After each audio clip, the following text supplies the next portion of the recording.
Good morning, everyone.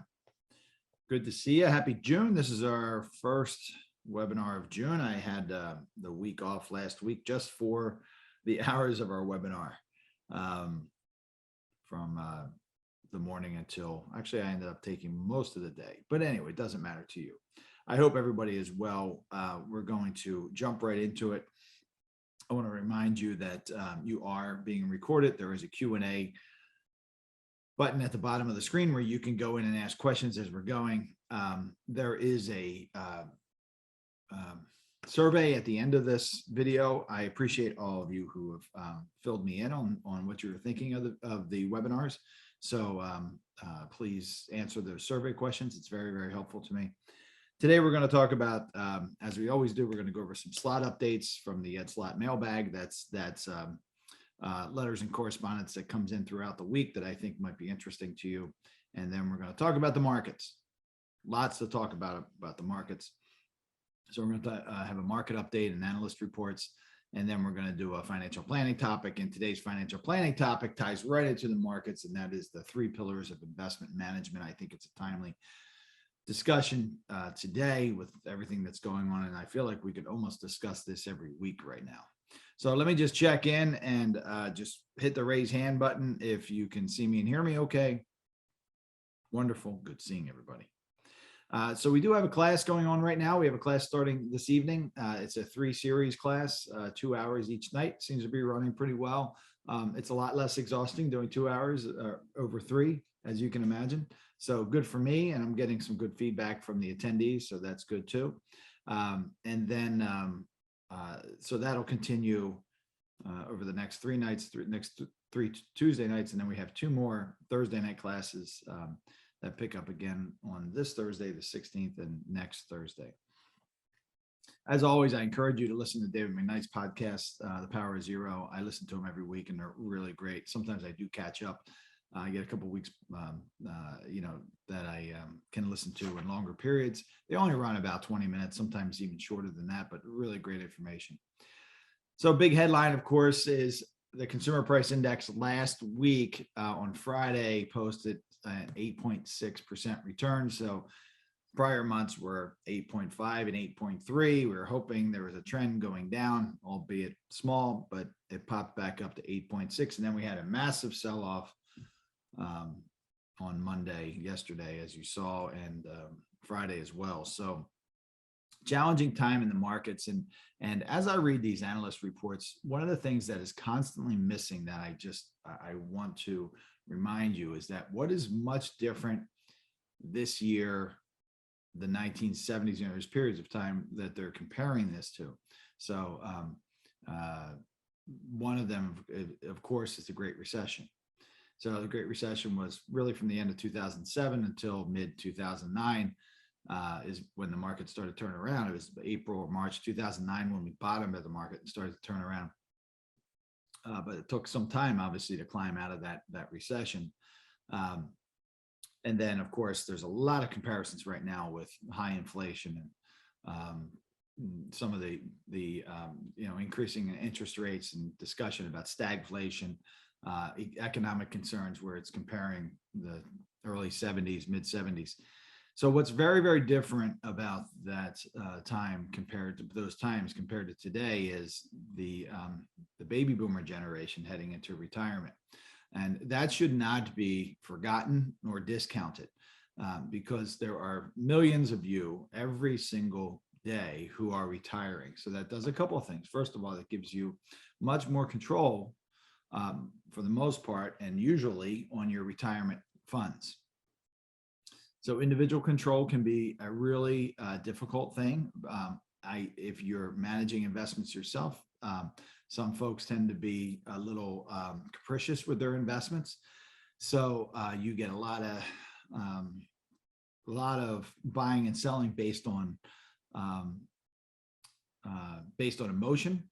So, and I'm not saying you, but folks maybe like you in that age. I'm speaking to you because most of the folks who attend these webinars are baby boomers, but there's millions of money that's flowing into retirement funds, but there's also billions of money flowing into the retirement funds millions of folks retiring.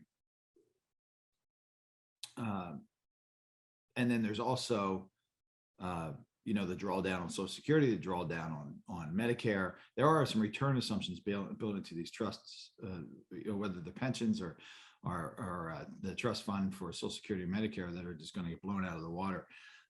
When we talk about Social Security trust running out of money, going to zero in 2032, I think the most recent date is, somebody can check me on that if you'd like.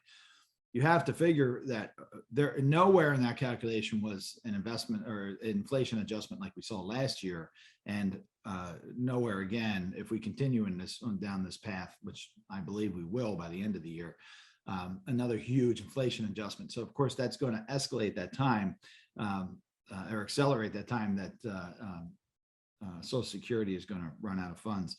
So all these things are much, much different than 2008, 2009. So there are things to definitely be concerned about. And that's challenging too, because so many people entering in retirement, a few years, you've heard me talk about this, a few years before retirement and really a few years into retirement, you have that worry zone.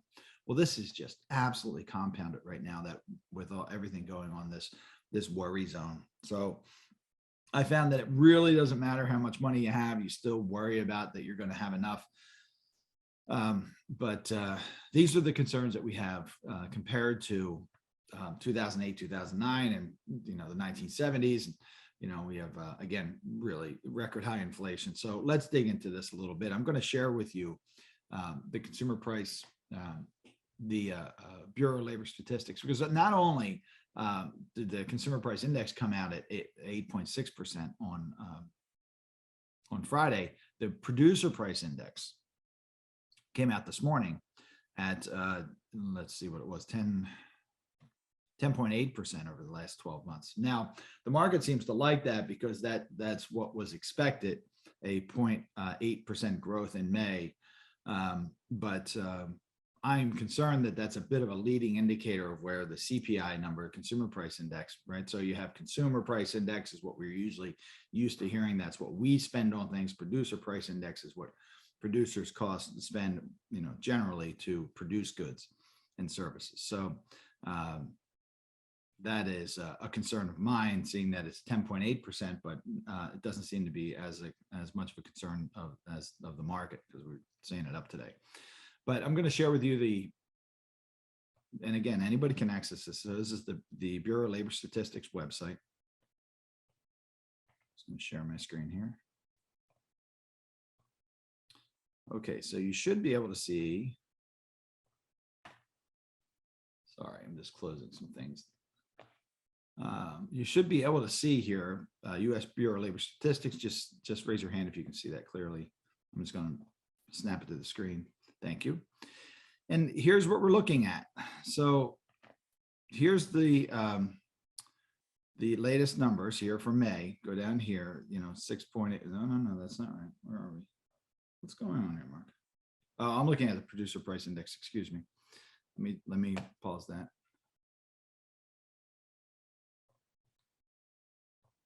Here is. Well, this one's in PDF format. I don't usually like this, but it's going to give us the same numbers. So here is the PDF version of the website. So when you go onto the website, you can choose to look at it via HTML. That's a website. That's what this is, or PDF. So this is the consumer price index for all urban consumers. So this is across the board for all major U.S. cities and areas on average. So you'll see all items here. So follow this over as November 2021, December 2021, January 2022. So we follow this all the way over to May. We're up 1%. The worst we've seen is March, 1.2% year over year. And that gives us our total number, 8.6%, 12 months for the 12 months from May to May 2021 to May 2022. So you'll see some of the biggest ones. Of course, we have energy services down here and fuel oil, 106%. All items less food and energy are 6%. Utilities, piped gas services, 30%.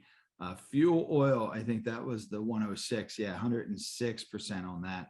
Gasoline is 50%. We're all feeling that, of course.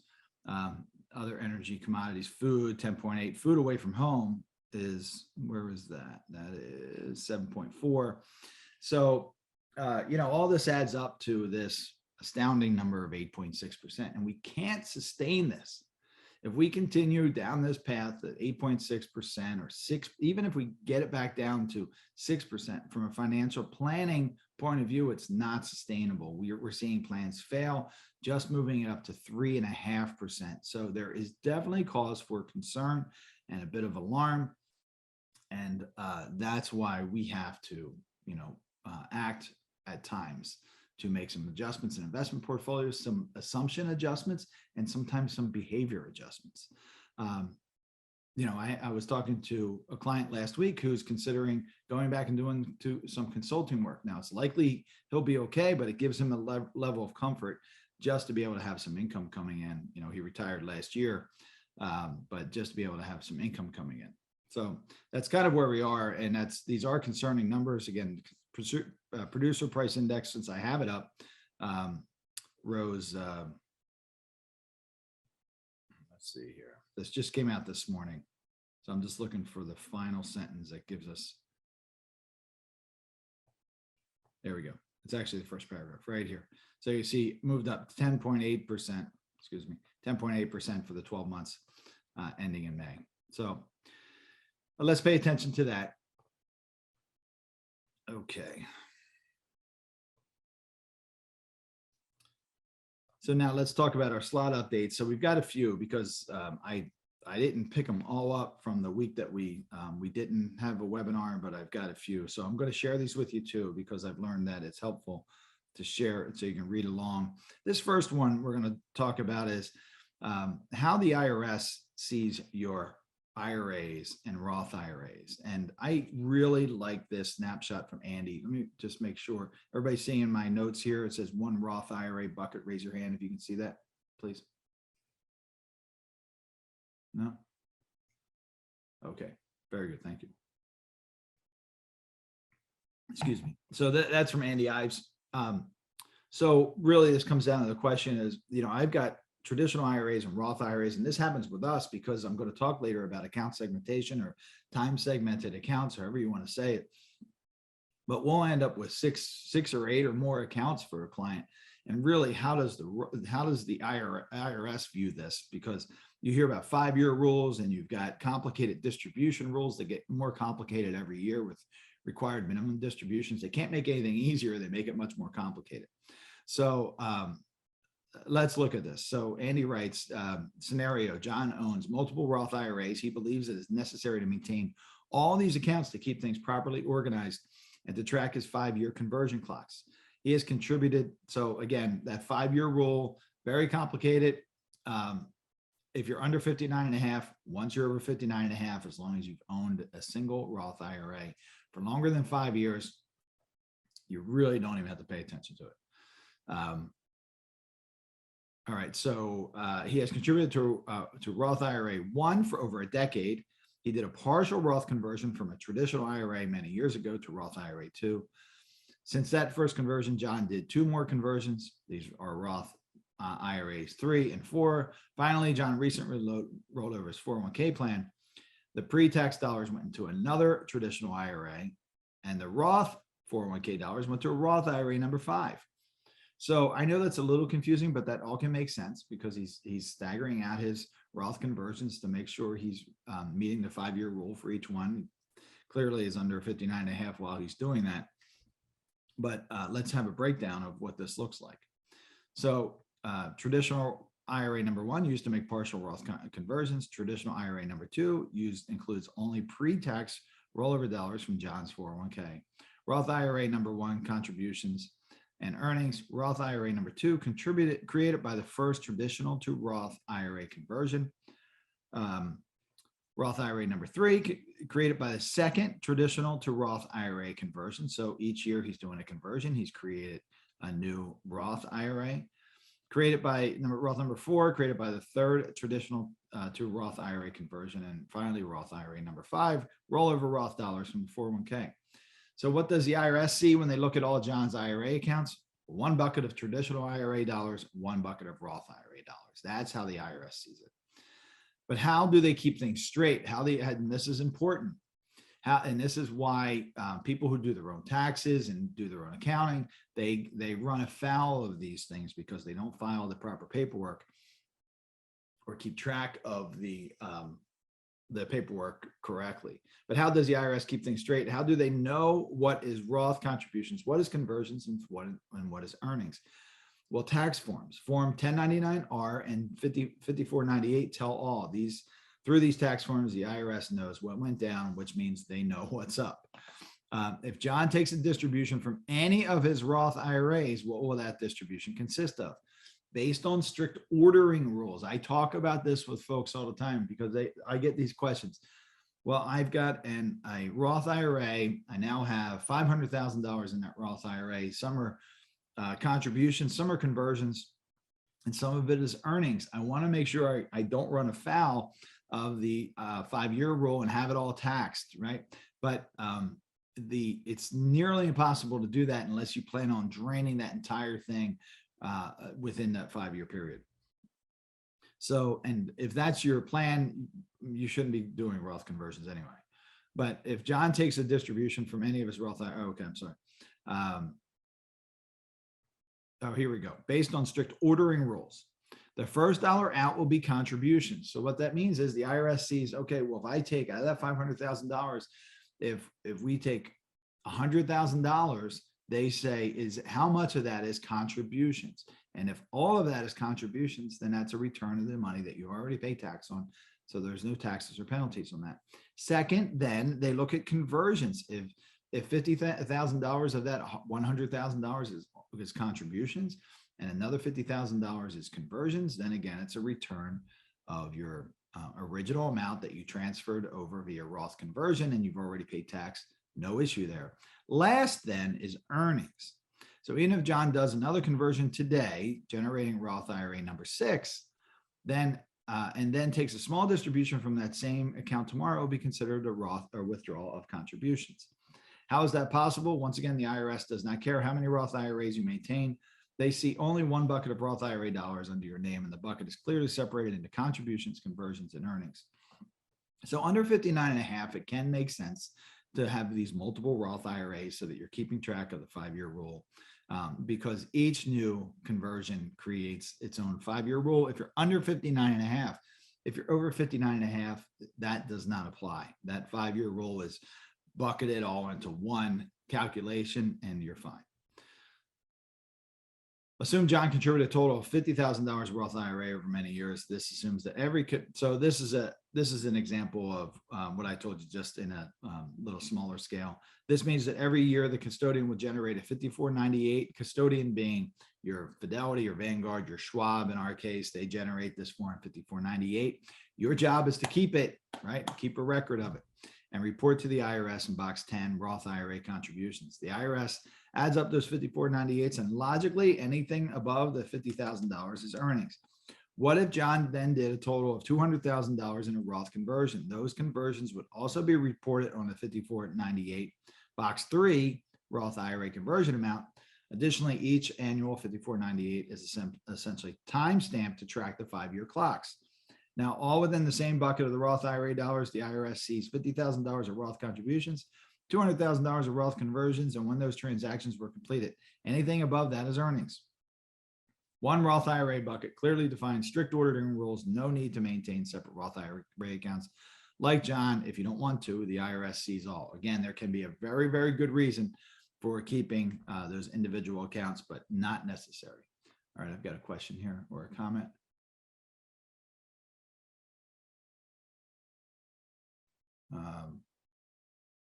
Yeah, so Gerard, let me come back to that, Gerard. Gerard has a question about Social Security and the inflation increases. Annuity illustrations are coming soon to your 401k statements, Ian Berger writes. So this is a requirement, new requirement under the Secure Act. So every 401k, I'm not going to read this to you. I'm just going to give you a broad brush on it. Every 401k is going to be now required to have an annuitized report of the assets. So what if you took those funds and you put them into an annuity that offered lifetime payments? So the statement must show two kinds of an annuity: a single life annuity payment that's for your lifetime only, or a joint lifetime payment. So this is a good start for this. A lot of folks roll over their retirement funds and they put part of it into principal protection, and often that principal protection also often offers lifetime income. But I think it's going to be difficult because different companies have different payouts at different times of your life. So this is going to be very, very general information. It might be helpful to some, it might confuse others. So we'll have to see how it works in practice.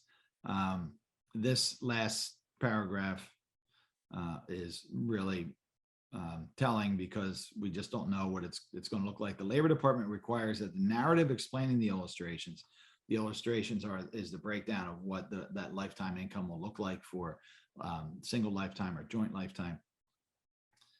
So they explain they require the illustrations be written in a manner calculated to be understood by the average plan participant. Just like it's required now that the average plan participant can understand his or her fees in their 401k, but hardly anybody can.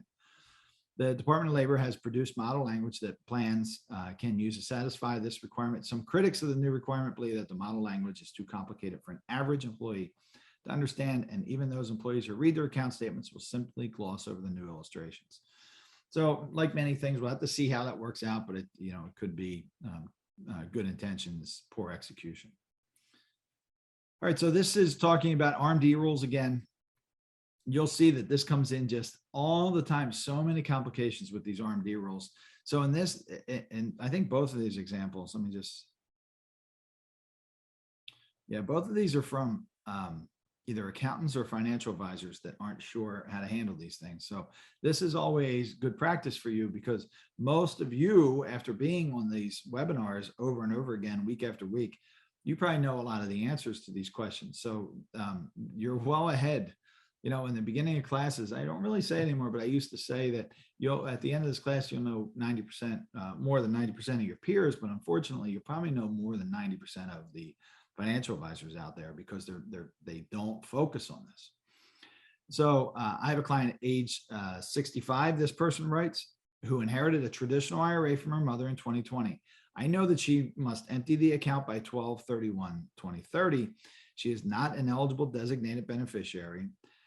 I'm trying to calculate the 2022 RMD. I have used several online calculators and none calculates an RMD amount. They all say that no distributions are required as long as she withdraws the full amount by the end of the 10th year after death. How can I calculate the correct 2022 RMD amount? Thanks. So Sue, this financial advisor, is trying to use online calculators to calculate this required minimum distribution for her client. That is now, we know, required. The issue Sue is running into is that she doesn't understand the new regulations, and she's trying to also just use generic online calculators that are telling her it's not needed.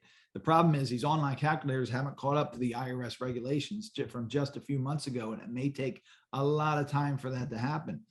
There's been a lot of confusion when the new Secure Act rules came out. It appeared that there were no required minimum distributions required during that 10-year period, and things just the funds had to be drawn out by the end of the 10th year.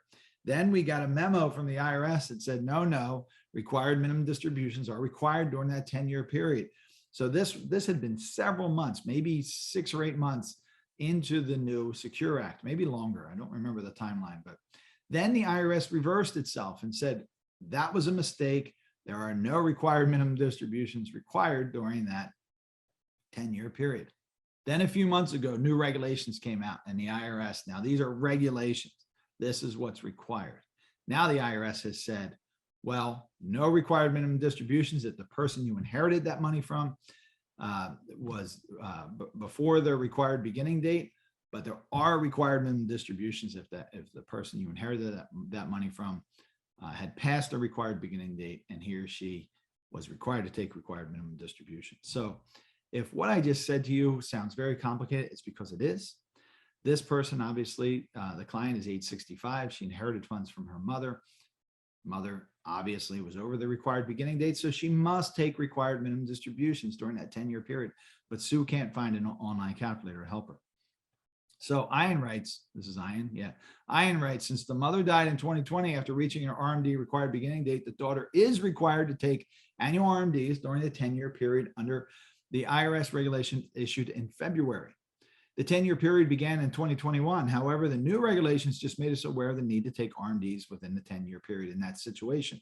So it's not clear whether a 2021 RMD will be required. We still haven't heard that, because in 2021, remember, we were acting under the direction from the IRS saying nothing is required. Now we're waiting to hear from the IRS. Do we have to go back and do a distribution for 2021?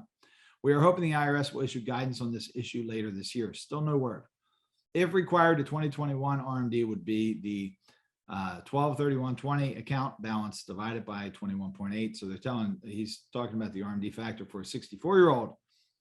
Under the old table, this is not for you necessarily. This is for that person. And he goes on to talk about the calculations. I'm not going to get into that. The major point with this section is RMD rules are very, very confusing. This is another financial advisor who has questions about it. The IRS kind of keeps changing or kept changing the direction of it. Now we have a regulation. It's very clear, but we need some guidance on what to do about 2021. All right, so this goes back to that 5-year rule question. So I thought it was important to include it. So the question asks, hello, I have a question about the application of the 5-year rule for Roth IRA accounts and inherited Roth IRA accounts. So here's the scenario. An 80-year-old client converts $1 million from a traditional IRA to a Roth IRA and pays the associated taxes. That's a big one. The client did not have a Roth IRA in place before making this first conversion in 2022. The client dies 6 months later, and the $1 million is split into separate inherited Roth IRAs for the son and daughter as named beneficiaries of the account.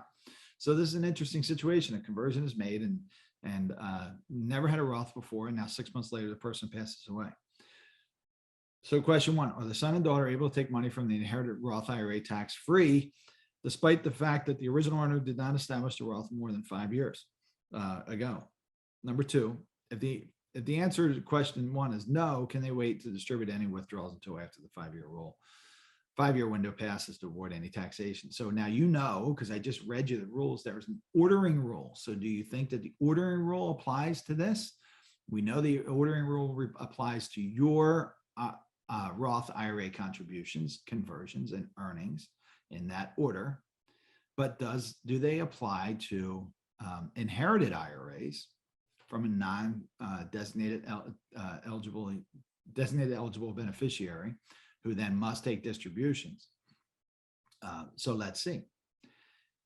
So yes, David, the son and daughter can take tax-free money from the inherited Roth IRA immediately, but only up to the amount converted by the parent. Remember the ordering rules. All of that money was a conversion, so contributions don't count, but conversions do. Based on Roth IRA distribution ordering rules, contributions come out first, then conversion dollars, then earnings. The children can receive the converted dollars tax-free since the parent already paid tax on those dollars. However, they will have to wait until a 5-year holding period is satisfied before any earnings would be available tax-free. That holding period began on January 1st, 2022. Therefore, the earnings will become available tax-free on January 1st, 2027. So it's likely that they can distribute all of that money tax-free over a 10-year schedule and wait until they get to those earnings after year 5. It should work out just fine where everything comes out tax-free, including earnings.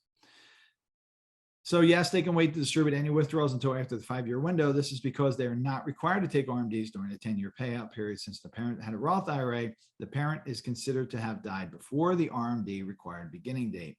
All that is required of the children is that they take out their entire inherited Roth IRA shares by December 31st, 2032. So that helps as well. So anytime there's a Roth, when I'm talking about required minimum distributions, I'm talking about a traditional IRA. When there is a Roth IRA, there are no required minimum distributions because, as this says, the parent is considered to be deemed passed before the required beginning date because it's a Roth IRA. I hope that's helpful. All right, now let's jump into investments. stop my share here. All right, it's too early for a glass of wine, a beer, or a glass of bourbon, but we're going to talk about this. So this is the week ending last week. Last week, the Dow Jones Industrial Average was down over 4.5%, so 4.56%. That does not even reflect what happened yesterday. Year to date, the Dow Jones Industrial Average is down 12.78% as of Friday last week, the June 10th. And the 1 year number year over year is down 7.15%. The S&P is worse, 5.04% for the week, 17.6 for the year to date. It's actually down as of the close of yesterday over 20%, and 6.66% for the year. The NASDAQ is 5.5% for the week, 27% down for the year, and 18% down year over year. So this time last year, this time this year. And it continues with the global indices look the same.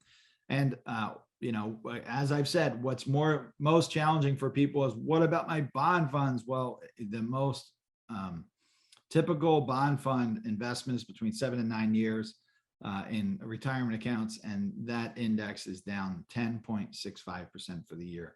So that's probably the most frustrating part for folks, because people know that your stock market can fluctuate widely, but they just don't expect the bond market to be down 10% also when the stock market is down. Remember all the times you were taught, well, the bond market zigs when the stock market zags. And I've been saying for, you know, really, it feels like years now that the bond market is what has concerned me the most and keeps me up at night. This is well before the correction.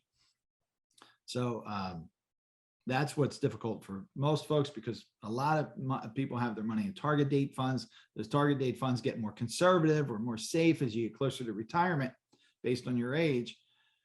But safe means, for the most part, bonds, and many of those bonds are down significantly, some even more. And even the more conservative side of the bond allocation, 1 to 3 years, is down 3.34% for the year. So a very, very challenging time all around. So what are some of the analysts saying? I'll keep this brief. BlackRock says we're not buying the dip in stocks. They're passing on buying the dip. We're not buying the dip because valuations haven't really improved. There's a risk of Fed over tightening, so raising interest rates too much, and margins challenge corporate earnings. So they are concerned that the overall economy is going to suffer greatly because the Fed is going to escalate and we've got further movement down. So they're saying they're passing on buying this dip. They're looking for maybe a lower dip. Stocks fell and yields jumped last week on the news of persistent U.S. inflation and rapid European area rate hikes, showing markets are primed to be hawkish on rates. So again, they're looking at a aggressive increase in interest rates by the Fed. And speaking of the Fed, they just do the week ahead. The Fed is set to lift rates by 0.5% this week. So we should see a press release at about 1 o'clock tomorrow. The eventual sum total of rate hikes will be historically low in our view, but the risk of over tightening is rising. So the only other analyst report I have is from Riverfront. And they quote Mark Twain saying, history may not repeat itself, but does rhyme a lot. It also provides the theme of the strategic view. So they think their key takeaways are, we think the period from 1942 to 1966, sometimes referred to as mid-century modern, offers lessons we can learn from today. So that's an interesting time to look at. I've been looking at some of those returns from this discussion. We see similarities in terms of technological progress, market fundamentals, and geopolitical instability. If we're right, stocks will likely remain above trend. So they're optimistic that stocks will continue or will turn around and rise. Returns will be more muted and volatility will remain high. So what that simply means is that we'll have some positive returns, but won't be grand returns, and volatility, so the fluctuation will be high.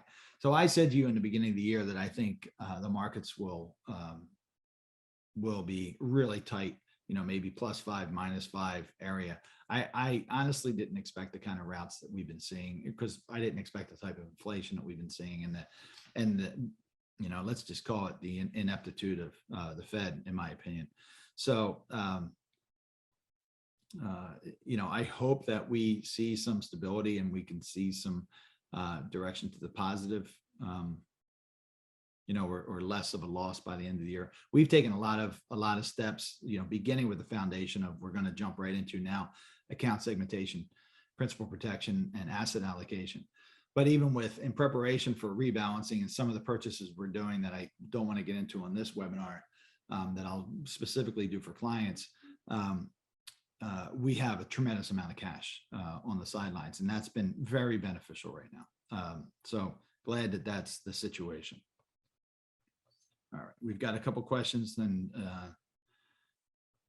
And as I always say, we have to maintain, look, there's a lot of tough news right now, and it's really hard when you're living in it. We've been through this before. Again, I don't know what to compare it to, not the Great Recession, not the 1970s. The big change is all these baby boomers coming into retirement, and what that means to the drawdown on the system, the market volatility, market activity, emotional investing, all those different things.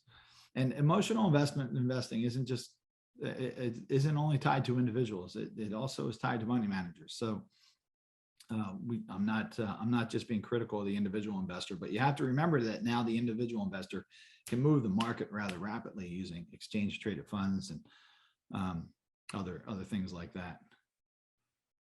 So, but we've got to stay optimistic for sure, defensively optimistic.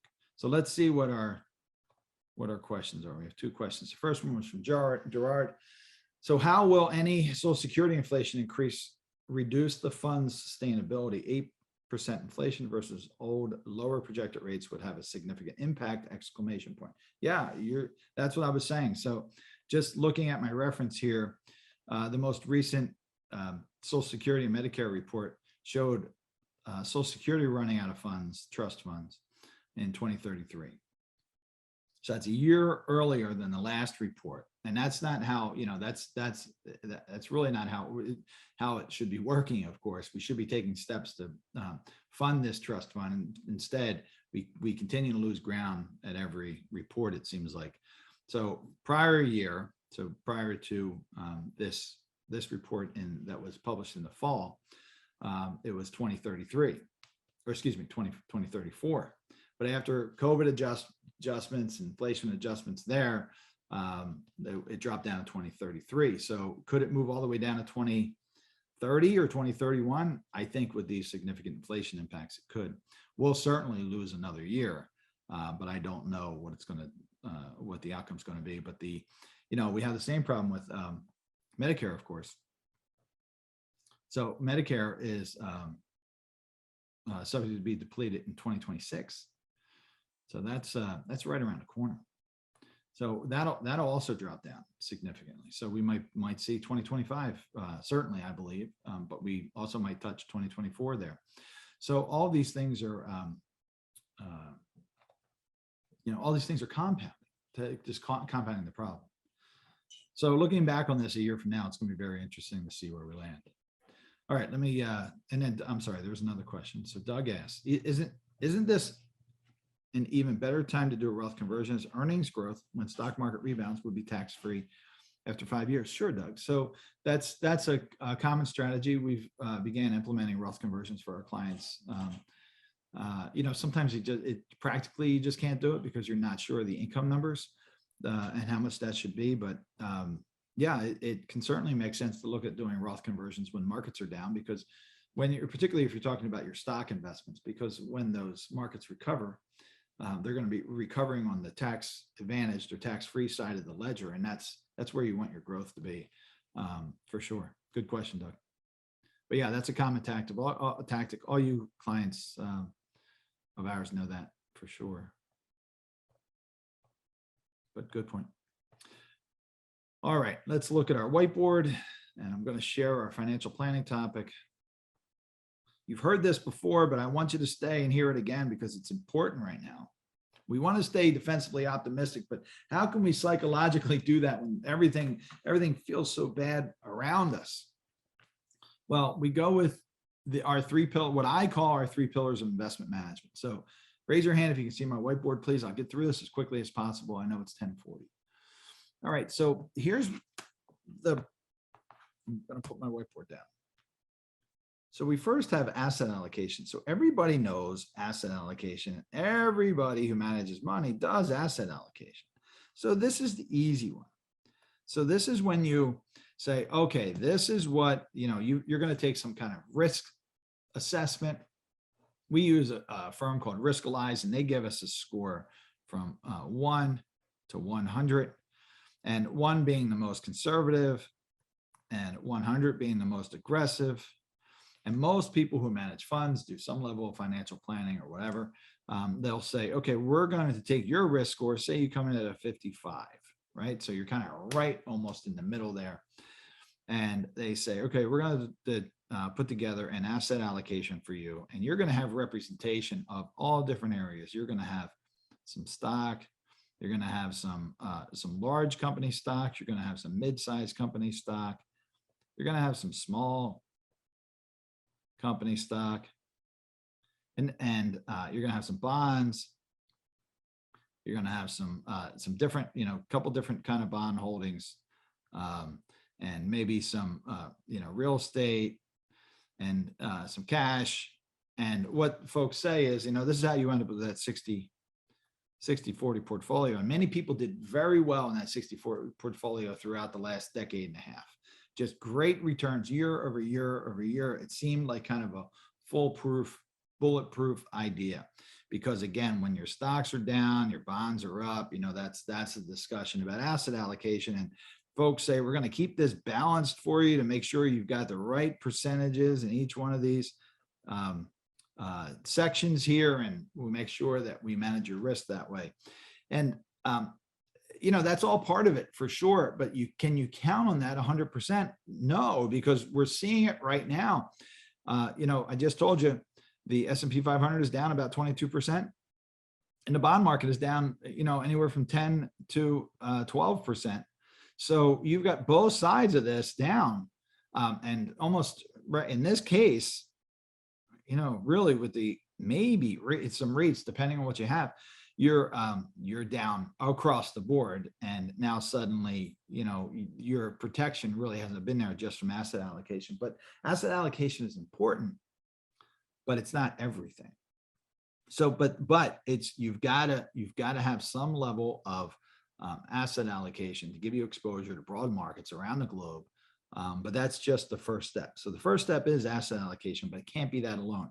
Most people, I'd say 80%, I'm kind of making that up. It's just a feeling I have. So you don't have to go research it for me. But I would say, that's my thought. I'm going to say it's a guess. 80% of money managers, so especially the big firms, because I've been there, this is what they do, and this is how they sell their services. We're going to offer you the best asset allocation, the best money manager, the best tools out there, and we'll get you to where you need to go comfortably using those tools. So I'd say 80, maybe even more, maybe it's 80 to 90% of people who manage funds focus on this and this alone.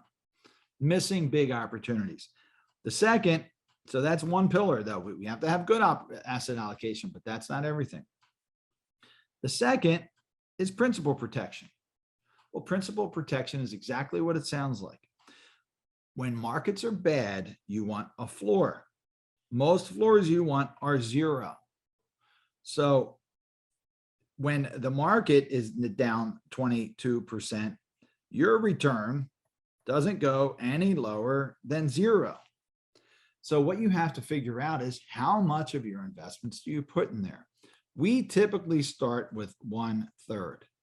So the studies have shown that 1/3 of an investment. So if you think of your investments this way, you've got 1/3 and 2/3. 2/3 are invested, maybe in a traditional asset allocation model. And then you have 1/3 that in a bad year isn't going to go anywhere below 0. We obviously have lots of that going on right now, where last year we had these, maturing at anywhere from 3 to 6% return, usually in the higher numbers. Right now, we're just seeing 0. So when your bond allocations are down 10%, for the average bond allocation, and you're able to book a 0, well, that's like a savings of 10% down. I hope that makes sense.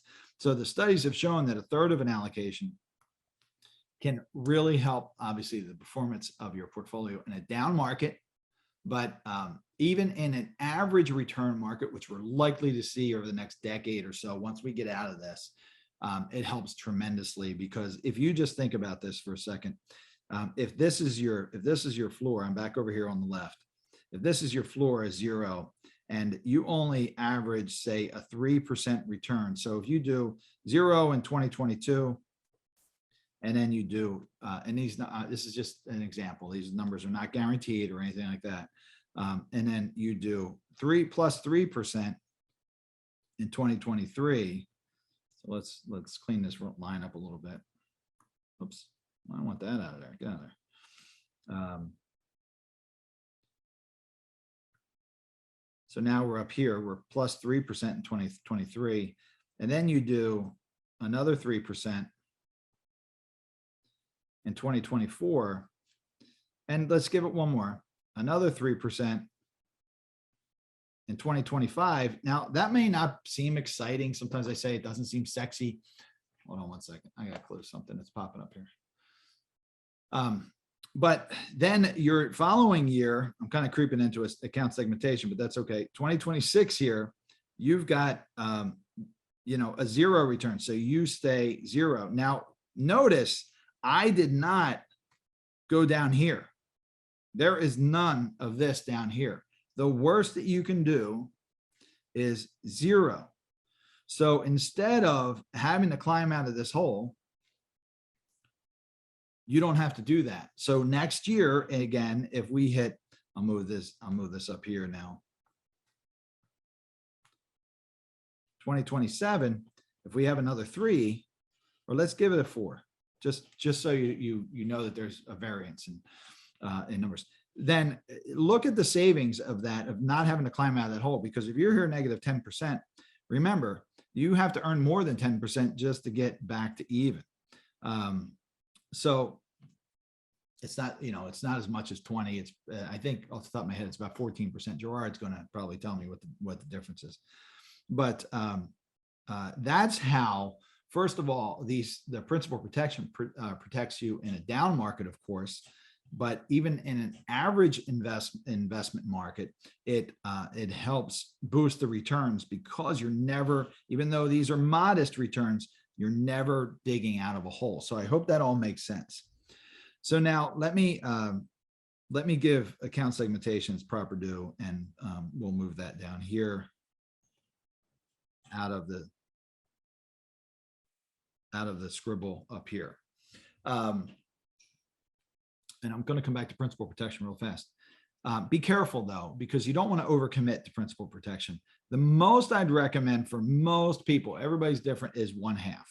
So if you can handle the liquidity concerns of it, because principal protection you don't get for free. They're not going to protect your 100% of your downside with a reasonably productive investment without some kind of requirements. Usually, we're right now today, we're using the fixed index annuities for that. You got to be careful the costs of them. Some of them are 0, some of them are 1%, some of them are a little less, anywhere in between. So you got to be careful about that. You got to be concerned about if conversion is part of your strategy, wealth conversion, you have to make sure that you can convert those assets. But you also have to worry about liquidity, because most of them have what are called surrender schedules. So they vary. Probably a good average is 10 years. And that sounds like a long time, because it is. So you don't want to tie up your money too much with a lot of it. You got to be careful. There's a fellow near us with the crash proof retirement. He generally wants to put all your money into these things. That's not a recommendation I would make for folks. So be careful about those things. So be careful while this is all good, right? You got to be careful about fees. You have to be careful about restrictions. And then you got to be careful about structure. So you got to know those things. They're not all built the same way. So now that's number 2. So now a lot of people like me, registered investment advisors, independents, things like that, they take advantage of principal protection. So now you're more protected, but again, missing a vital step. This account segmentation, you've heard me say, is like, I'm trying to drag this up. Hold on a second. Is like plowing a field using the old, the ox pulling the old wooden plows. It's a tremendous amount of work. But what it does is, instead of having one allocation, going back to that 60-40 portfolio and saying, okay, this is good, we're going to fund 30 years of your retirement with this 60-40 portfolio come hell or high water. And the financial advisors who use that strategy say, trust us, we have great tools like, Monte Carlo that shows that in market cycles, you've got an 80+% chance of meeting your goals. So that's okay. You can trust us with that. But what it doesn't consider is 8.6% inflation. It doesn't consider abnormal markets. It looks at historical returns and it adjusts it. It gives you this probability of probability of success. So that's not a comfort level that I'm willing to assume for myself or my clients. So we look at it differently. So forget about the 60-40. What if instead we have the same 30 years, and I always say, your goal is from your retirement to the time that you're no longer here, right? The time that you're in the grave. That's the real goal. Funding that time comfortably. So what if instead of just doing a 60-40 portfolio and hoping that it's all going to work and it's going to be there and fund it over that period of time, what if you divide your time in retirement into segments? So in the first segment, let's just say, for example, your first plus years, 3 years. Now you have to do a lot of work in financial planning to determine how much money you need in those first 3 years. You can't just make it up. You can't just guess. You can't just use a rule of thumb. You can't just take 80% of your prior income or expenses. You have to do the work to determine what that money is. And that's where the first step, that's kind of like hooking up the ox with the plow. So let's say that you determine you need $300,000 from your investments during that first 3 years. So simply what you do, and I say it's simple, but it's not easy. You develop a investment portfolio using asset allocation, back to asset allocation. You don't want to dismiss it altogether or throw it away. You come up with an investment portfolio that is designed to fund those first 3 years. You're going to have probably about a third of that in cash and probably another third in some kind of something that's not going to be, it can't be bonds right now, in my opinion, but something that's not going to fluctuate greatly.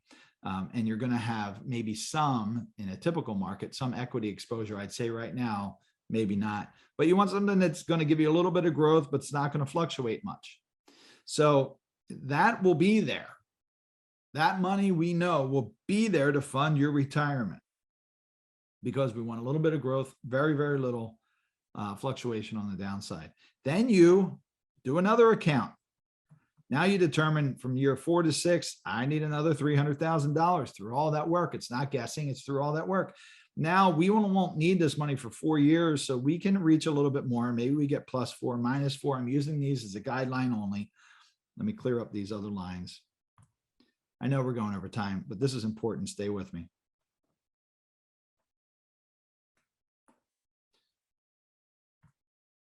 Okay. And then year 4 or years, excuse me, the 7 to 9.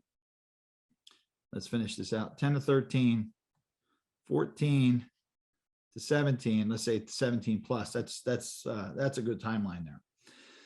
In year 7 to 9, we won't need that money for 7 years. And we're working in some growth. So let's say I need about $200,000 there. Maybe you start collecting your Social Security here. Maybe you've got some guaranteed income that comes in here, so we can reduce this a little bit.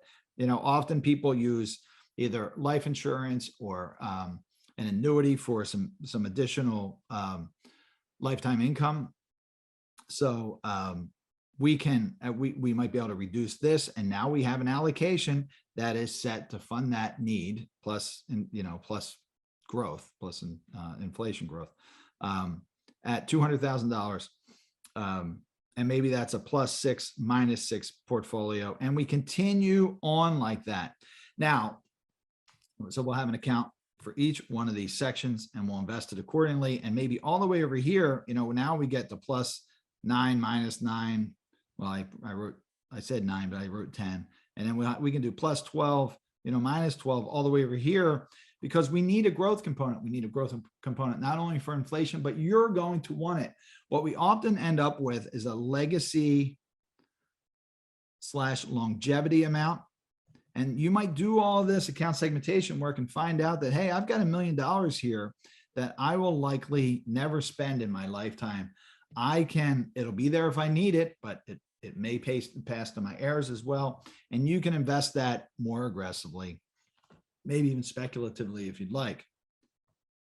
But that helps a couple different things. First of all, you've seen me do this before, but we all have this worry zone in this beginning. I talked about it a few years before retirement and a few years after retirement. Typically, maybe it's a little worse right now. But people tend to hit this worry zone. So this first segment here really helps that worry zone. I know this $300,000 is going to be here. I know it's going to fluctuate very little, but it's going to be there to spend. I can have growth as we go out, and you want growth. All this money has to conveyor belt down as, this 4-year section, right? So that's 2026 becomes 0 to 3. When 2026 is now in here, we need to make adjustments to our allocation because we're getting closer. So this all needs to conveyor belt down. But the other part of this, so we talked about the worry. The other part of this is that most investors get this fear of missing out, this FOMO, it's called.